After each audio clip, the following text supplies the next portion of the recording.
Continuing on now in our study of Revelation chapter 2, let's look at the actual text of the letter that the Lord sent to the messenger of the church in Smyrna. Chapter 2, verse 8, "And to the messenger," this is the word angelos, "and to the messenger of the church in Smyrna write, Thus says the first and the last, who was dead and who lives." So we have the to and the from. Now this from is very significant. Who is he? It's the Lord. This is from the Lord. But how does the Lord describe himself in this letter to this church? This church. To this church, he says, I'm the first and the last. He is God. He was dead. Who was dead and who lives. He reminds them, this is again a quotation from the vision in chapter 1. Why does he pick out this part of that whole vision and say, I am the one who was dead and who lives? He was obedient unto death, even death on a cross.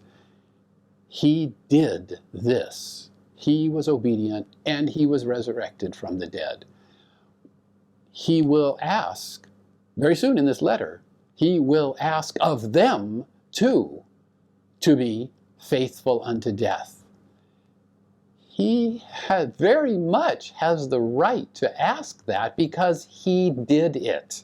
He was faithful unto death. And so it's appropriate for him to remind them of that. I am this God who died for you and was resurrected. And what will I be asking of you? Yes.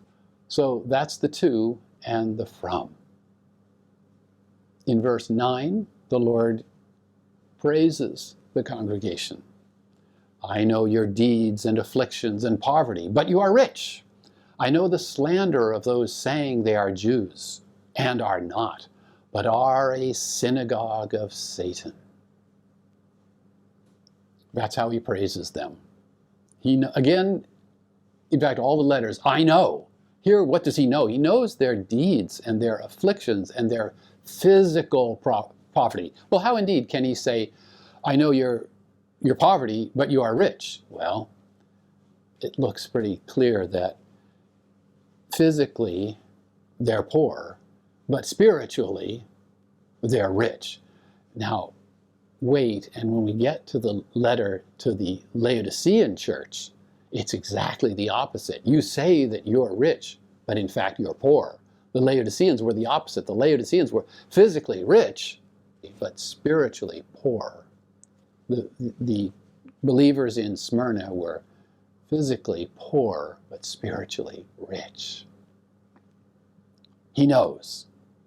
He knows. Now, he says, I know the slander of those saying they are Jews and are not, but are a synagogue of Satan. These Jews that aren't really Jews may be very similar to the Jews of John 8 and the Jews of Romans 2:28. The Lord's rebuke of those Jews is quite serious, quite powerful. They're a synagogue of Satan. Wow, it's quite sharp, quite a sharp rebuke. This letter to the church in Smyrna has no criticism at all. So as we see this pattern of to, from, praise, criticism, command, warning, promise, no criticism is quite a striking omission. This is quite comforting. The Lord finds nothing to complain about in this church in Smyrna. He's satisfied. He's happy with them. Faithful Christians need to take comfort here. The Lord Jesus is not what we, in American idiom, we say nitpicky. He's not looking for every little problem that he can criticize about them. Yeah, I saw what you said to your wife the other day. He has no criticism for them. This isn't to say that they'd all become angels and that none of them anymore have the flesh. afflicting them anymore. No, but he has no criticism of them. That's encouraging. It's encouraging. The command is, fear nothing of what you are about to suffer. That's a command. It's not a command to repent. It's a little different from the other kinds of commands in these 7 letters. This isn't a command to repent. But it is a command, fear nothing. And you might say, well, I have the right to be afraid. The Lord says, don't be afraid. The persecuted church needs to understand this. Fear, we can choose not to be afraid. We can't choose whether bad things will happen to us, but we can choose not to be afraid. The Lord says, fear nothing of what you are about to suffer. Look, behold, idu in Greek, hine in Hebrew. Look, the devil is about to throw some of you into prison so that you might be tested. Now this expression, so that, it's interesting. It's the Greek word hina, and it can mean so that for the purpose of, to test, in this case, to test you. Well, that's not the devil's purpose. The devil does not put people in prison to test them. He's not interested in that. But this Greek expression hina, so that, like the expression in English, can also have the meaning with the result that you might be tested. And I think that's what it means here. Some of you into prison with the result that you are going to be tested.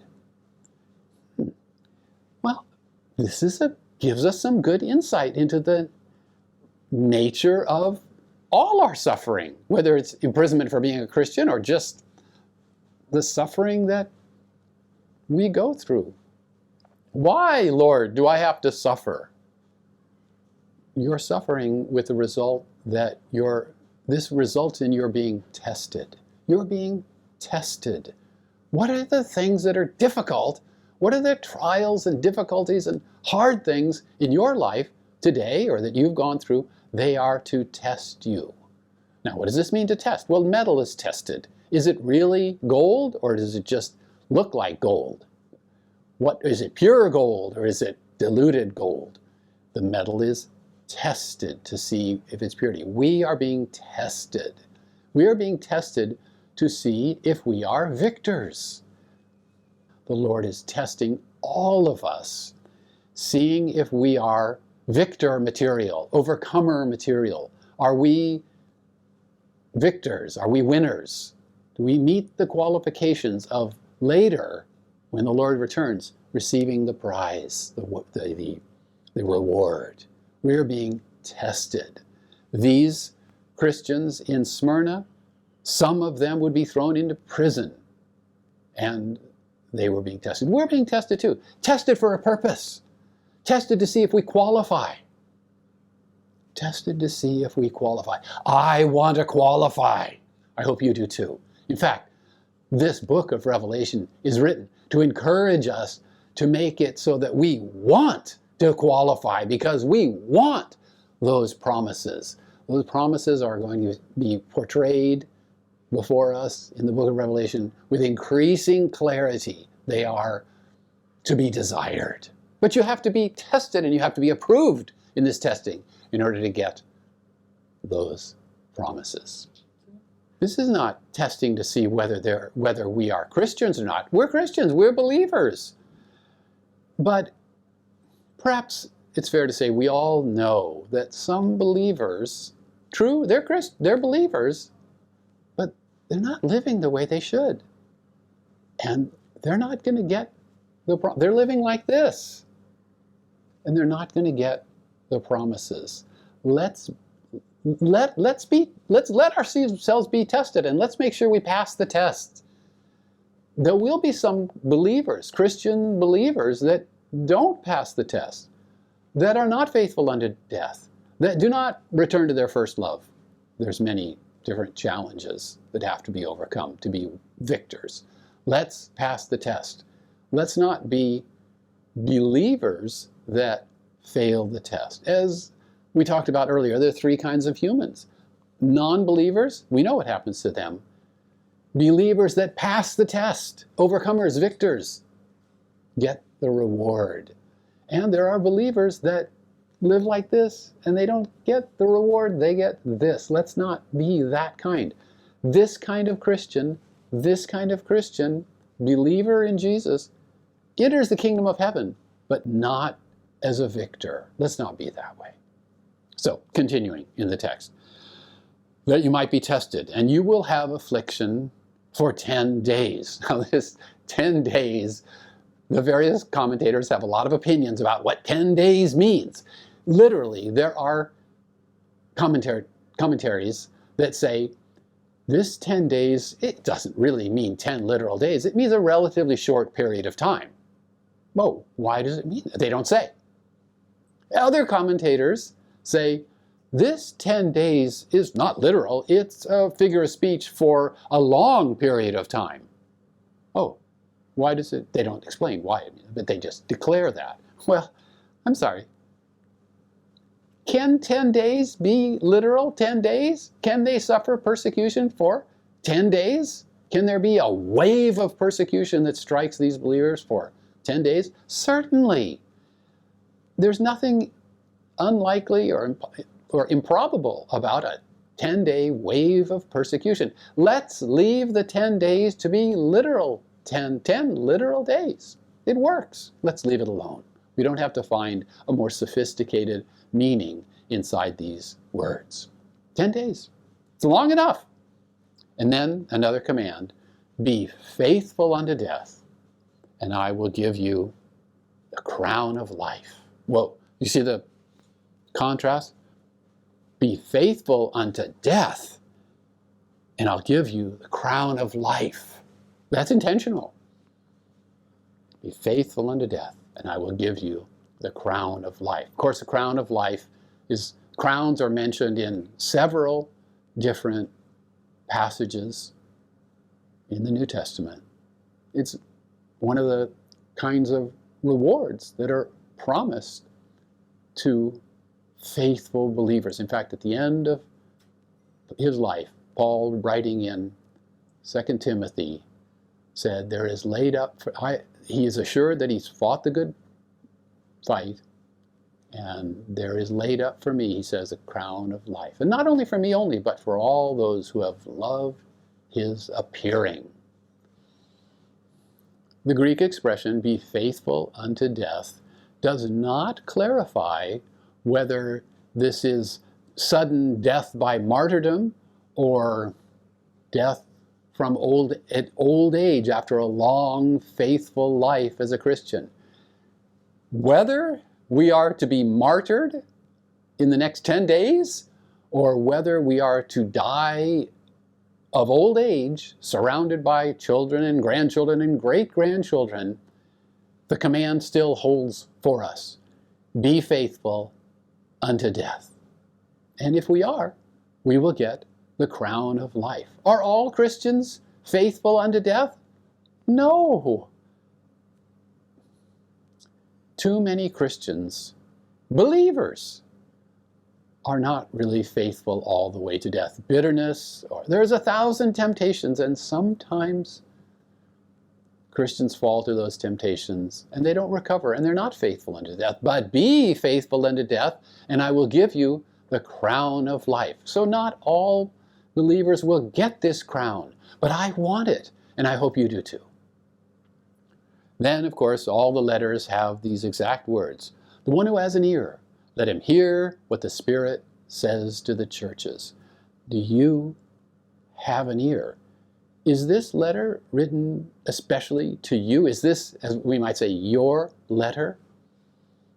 Are you a persecuted Christian? Well, it might be hard to have an ear, as the Lord says, be faithful unto death. As the Lord says, fear nothing of what you're about to suffer. That might be hard. But he's saying, I want you to have this ear, this open heart, and hear these things. In fact, we should all hear what the Spirit says to the churches. So even if you are not a persecuted Christian, you should hear this letter and understand this letter. Who knows? Knowing this letter may help you speak and bless some brother or sister in the future that you meet that is a persecuted Christian. So let's hear what the Spirit is saying to all 7 of the churches. And then all the letters have a promise to the victor. And this one is different, a little bit different.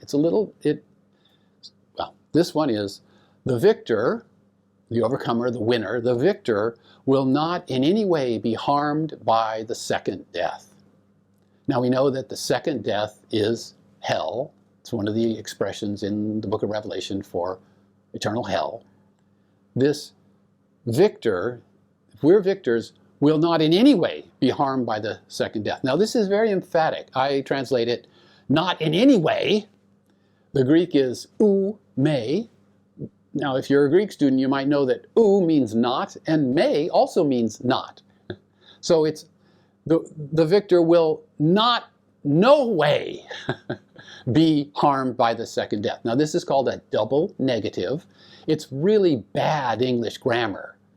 English teachers forbid their students to say, I ain't got no money.